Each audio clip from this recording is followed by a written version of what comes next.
intact active immune system is vital for cancer check. So that is the basis that immune system also plays important role in controlling the cancer.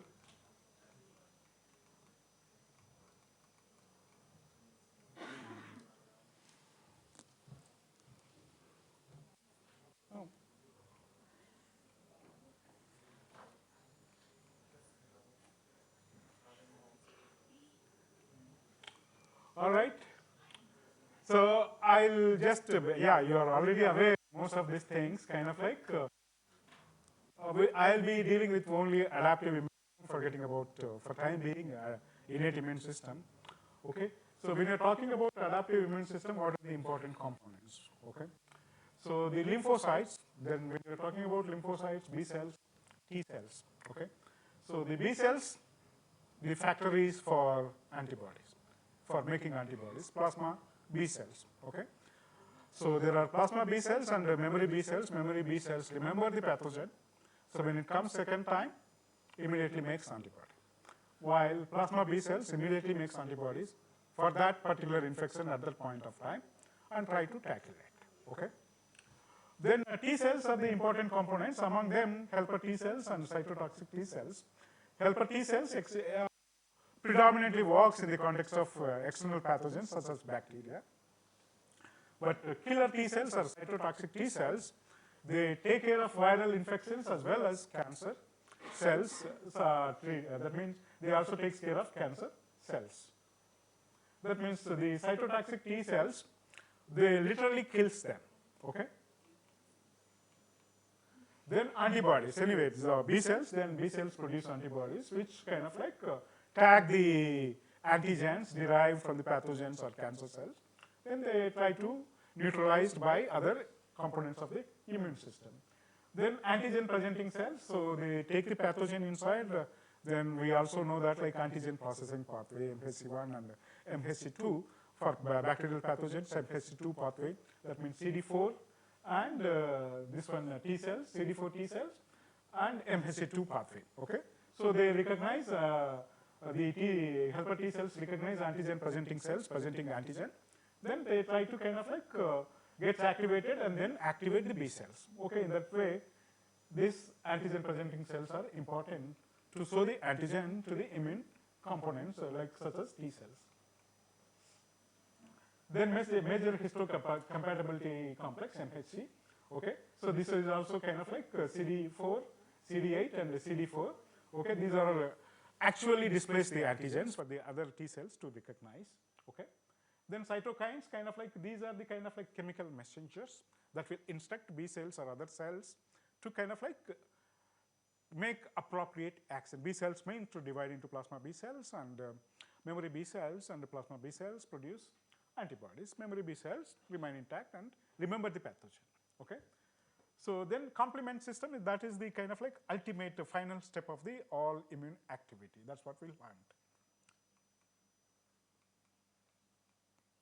So helper T cells, so usually kind of the T helper cell recognize the same antigen presented by macrophages, which is APC, antigen presenting cell.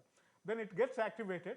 Then again, when B cell shows or displays same antigen, then it recognizes that, activates B cell to become memory and plasma B cell. That means the B cell will be instructed to divide into plasma B cell and memory B cell. Plasma B cell produces antibodies, then it takes care of the antigen or the pathogen later. Then T cell. So the T cell also recognizes cytotoxic T cell or killer T cell, then infected tumor cell. Okay, so it latches with the various bindings. Then it releases granzyme and perforin, as Dr. Bapi was talking before. Granzyme and perforin. Perforin is the kind of a bullet or something, you can consider that. It will go and create a pores on the membrane of the target cell, so that granzyme can enter inside the cell. The granzyme is nothing but a protease. Okay, that means it chooses or it fragments or it truncates or it cuts all the proteins being present indiscriminately in the target cell. So if it's cutting down all the proteins being present in the targeted cell, which are important for that cell to survive, that means it will be condemned to die. That means apoptosis. That means programmed cell death. So basically, the cytotoxic T cell or killer T cell sends granzyme and perforin to the target cell. Maybe that's an infected tumor cell or cancer cell. So it can undergo programmed cell death or apoptosis or condemned to die.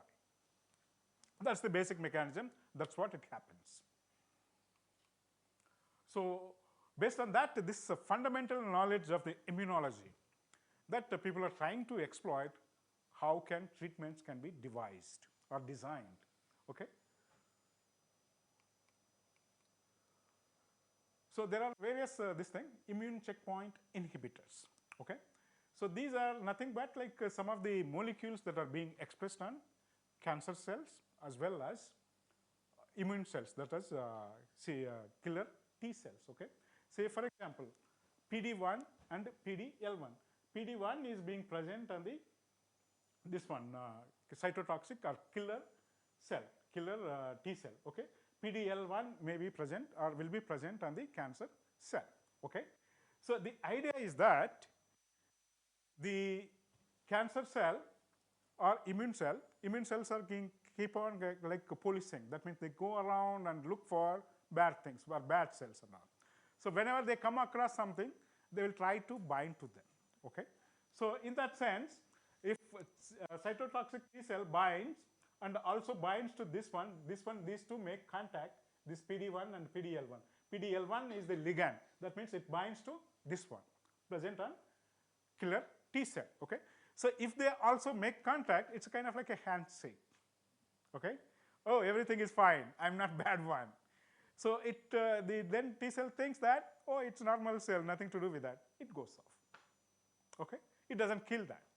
If PD-L1 is not there, then if the cancer T cell binds to that killer T cell, then it understands it's a bad actor or bad cell, and it sends all this granzyme and this one kills it literally.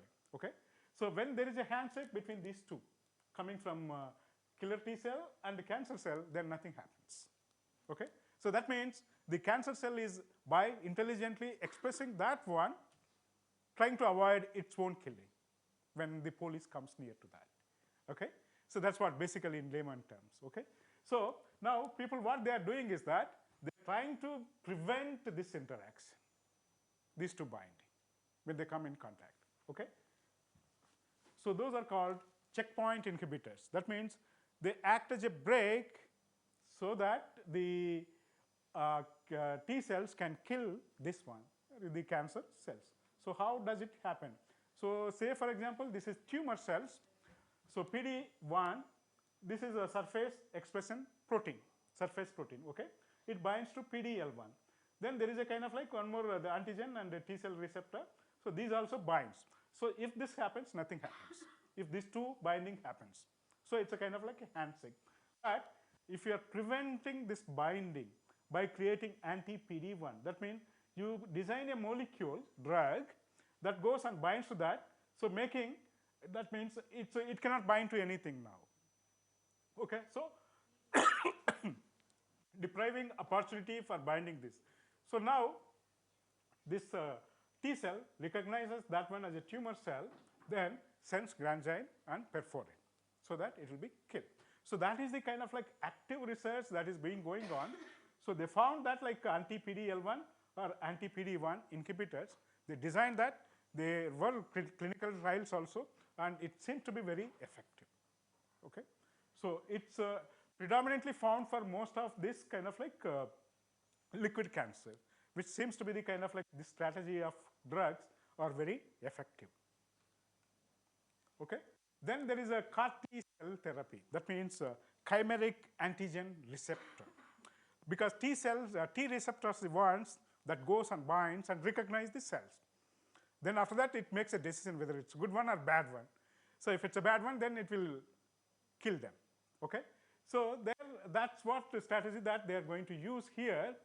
Instead of keeping intact T cell receptor, take it out from the patient itself. That means collect killer T cells from the patient itself, then modify the engineer the T cell receptor. Okay. So they engineer in such a way that they put a new T cell receptor which recognizes the antigen or the surface protein that is unique to the cancer cell. Okay? So after engineering that T cell receptor, chimeric antigen receptor, CAR-T, that's what it is. T means T cell, CAR means chimeric antigen receptor. Okay? So after putting that T cells again into the, that means they take it out the T cells, insert engineered T cell receptor, T receptor, new one, then they multiply that cells in the plate itself, in the lab itself. They grow them into millions of cells. Okay? Then they inject them into the patient. There won't be any incompatibility or kind of like immune issues because they are derived from the same patient. Okay? So then now after injecting, what they do, they will go and find the suitable, that means whatever the cancer cells having that particular antigen being expressed and kill them. Okay? That's what precisely happened in the context of CAR T cell therapy. Okay? So that's what happens. Remove blood from the patient to get T cells, especially killer T cells. Okay? Then make CAR T cells in the lab. That means first you insert gene that recognize that particular antigen being present on the cancer cell. Then again put it into the T cell, okay, which becomes CAR T cell. Grow into millions of these cells. Okay? Then put back, infuse, inject literally into the patient, same patient. Okay? Again they multiply there as well. Also they recognize cancer cells and kills them. Okay? So that's in a very simplistic way of telling that, like how CAR T cells works. Okay?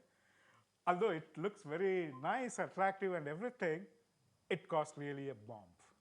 So much money. It's a kind of like, you have to literally kind of like take it out. Of course, now I think the cost is kind of like being reduced because the mechanism is kind of like process is well established protocol. So, but even then, uh, patient-specific therapy. That means personalized medicine. That's what we call.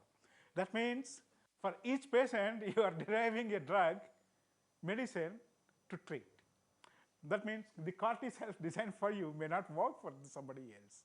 First thing is that these are derived from the same patient, so you cannot use it for other patient because of immune compatibility issues. Okay, so that's how these CAR T cells are designed for, are unique only for one particular patient. Okay, it works very well though, but it costs a lot of money because it's a highly personalized medicine. Okay. The cancer vaccines again, kind of like now people know that like although we kind of like try to say that cancer cells also looks for all practical purposes like normal cells, but they do express something unique for them, unique surface proteins. Okay, so people try to identify them, then make cancer vaccines like how we make for COVID particular protein, capsid protein or something and all, right? So you kind of like you can clone them, express them and inject, or you can also make mRNA vaccine. That means design mRNA for that particular protein which is important or which is being expressed on the cancer cell, inject it and try to develop vaccine. But these are especially when you are talking about mRNA based cancer being pursued out, right, edge. Okay, but something coming to the clinic or in the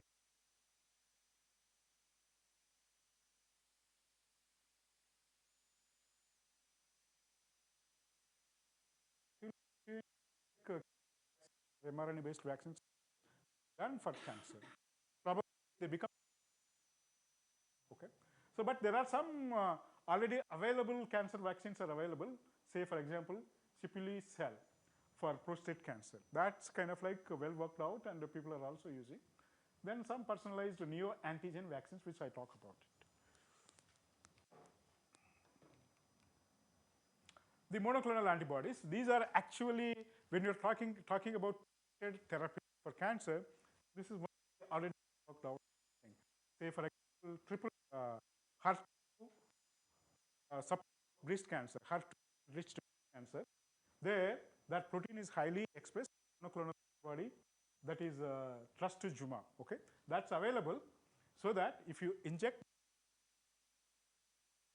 those subtype of breast cancer. It doesn't work for all types of breast cancer.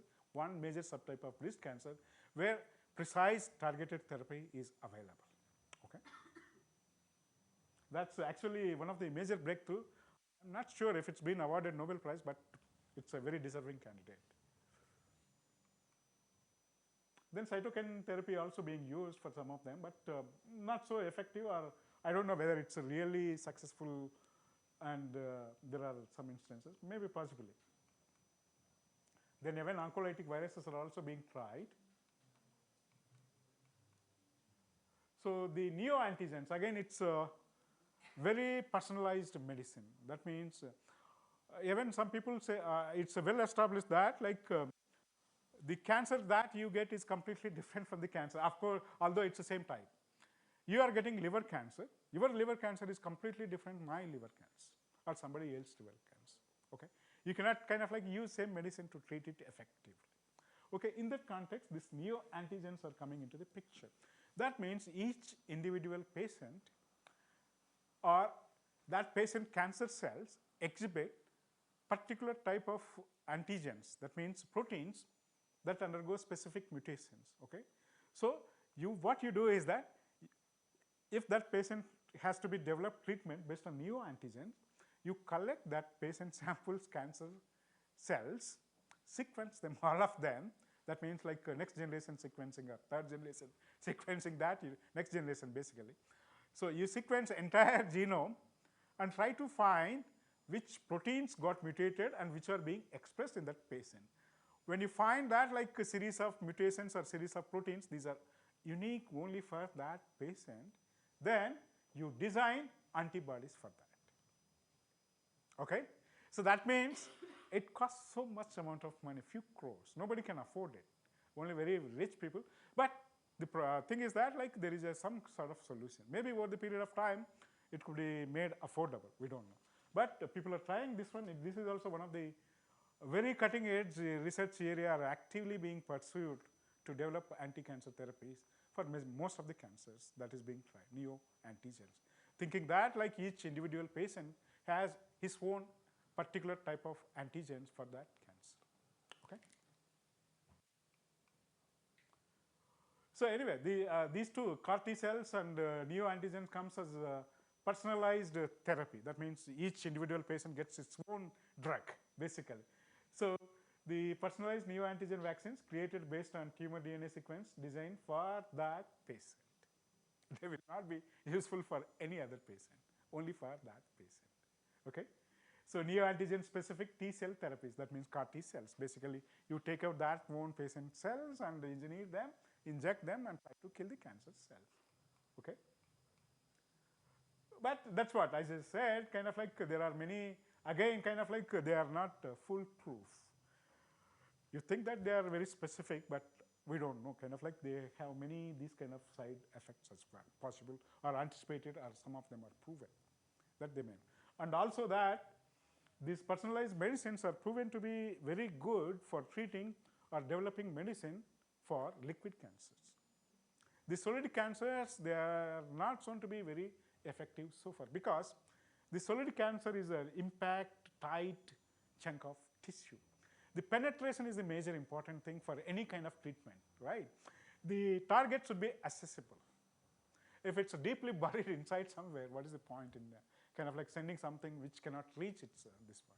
But liquid cancers, they're free floating. Blood cancers, the cells are available, accessible in the bloodstream.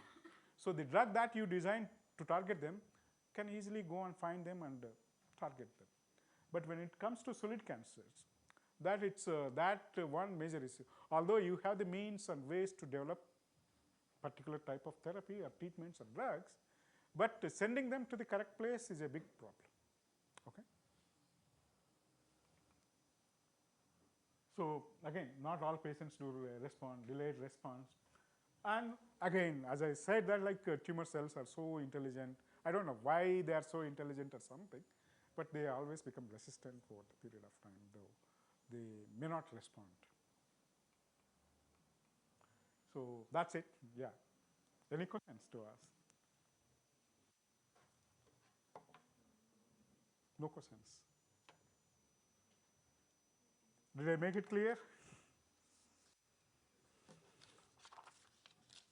All right. Anyway, we can discuss informally as well. It's not that like in formal setting that you have to ask questions now. That way. All right. What is the time?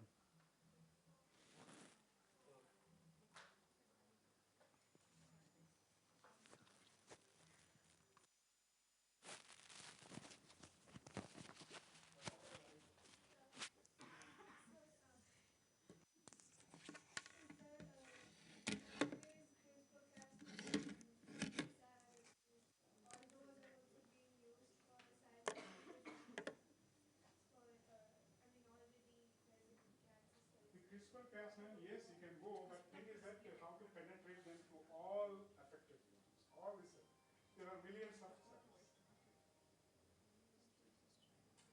So that's what called kind of like gene therapy. Right? Gene therapy means treating germline cells as well and somatic cells.